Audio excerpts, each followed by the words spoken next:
Let's create ruffles, fabric ruffles with a sewing machine. My little tips and tricks. So first, the fabric is always soft, right? So if you try to just sew it alone, you're kind of missing a structure. So I love to use a piece of either tracing paper if I want the noise, or just a scratch piece of paper. And what I'm gonna do is I'm gonna do like a line that I'm gonna tear it so it looks better, because I love the shabby chic style, and I'm gonna put it the length that I want. So if I want it smaller, longer, and I love to do them in advance so I don't have to overthink the process later on in some of my projects. So now what I need to do is I've put my sewing machine to a straight line, and I tear the fabric to be about 1 inch large. This is my personal preference. You can do them larger or not.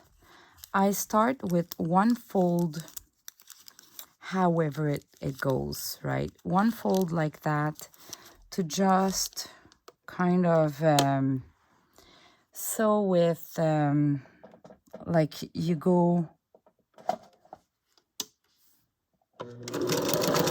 a little bit back and forth. And then I use my scissors, those kind of scissors. You want something that is really thin, because you want to create some folds and make sure you're not sewing your fingers. So while I'm sewing, I'm going to create folds by pushing the fabric.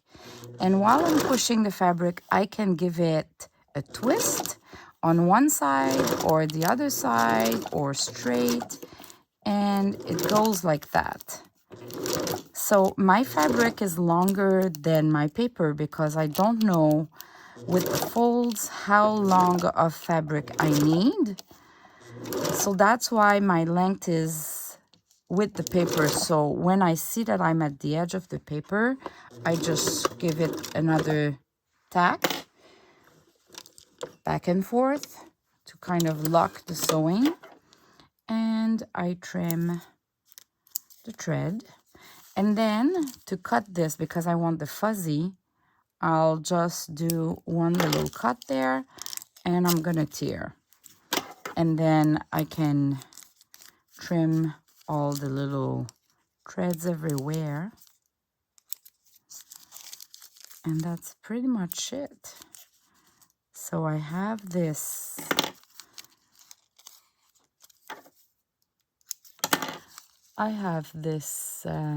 ruffle that I can use in any projects that I want.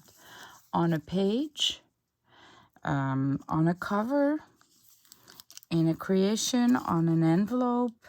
So when I do some, I create a couple of different fabric, and I'll just go like for this one, I'm gonna tear it to size.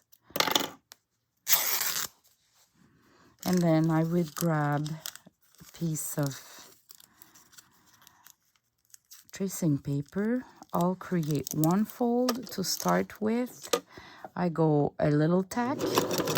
My machine is old, so I need to do it manually. So, but some you just have a button to press and it does that. And I'm using some scissors or a tool to kind of push the fabric, create some folds. And sometimes there's a thread there. You just cut it. And yeah, I create some folds like that. And when I'm near the end, I'll just do the little tack again. And cutting the threads. And I'm gonna cut the fabric again, just a little notch. And tearing. And then I have all those little threads to cut. And that's it. Look at that. Isn't it cute? All right, one last that we can create together. I'm gonna show you. Okay, so I'm gonna tear some paper to do one last.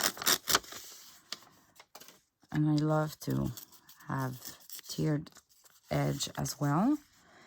I'm gonna add some either lace or chiffon silk or sari silk while I'm okay, let's do a green like that. It's kind of a pale green.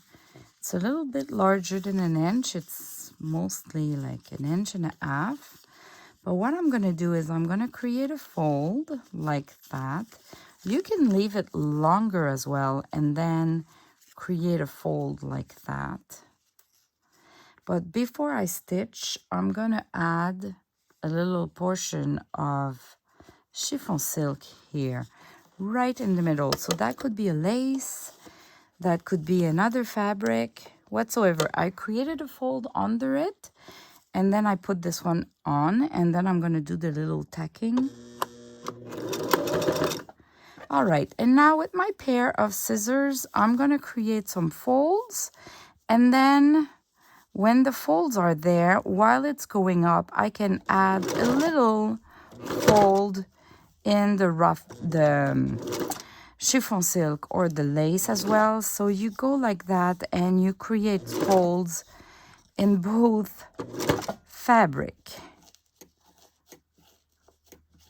Don't overthink the process. Just try to make something that has folds here and there, and it will look awesome at the end, I tell you. You cannot really mess up that much unless you go too straight. If you love the shabby chic, you cannot go straight. So you need to create folds and give them a little twist sometimes.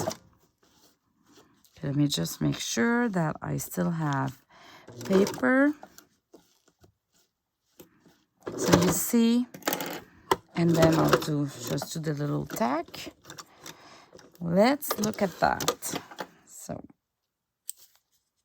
here you go. Okay, so now I'm gonna trim both fabrics. So I'll start with the greenish one. And the chiffon silk cannot really, it needs to be cut. So I'll cut it just like that. Okay, and this is what I'm getting at the end. Look at that. So you can put it this way or this way, but on a page, on a cover, anywhere. 2 layers sewn on a scrap piece of paper. This piece of paper, I can make it, tear it smaller or cut it if I don't want to see it in my project. But for now, I'm leaving them there. This is how I do my ruffles.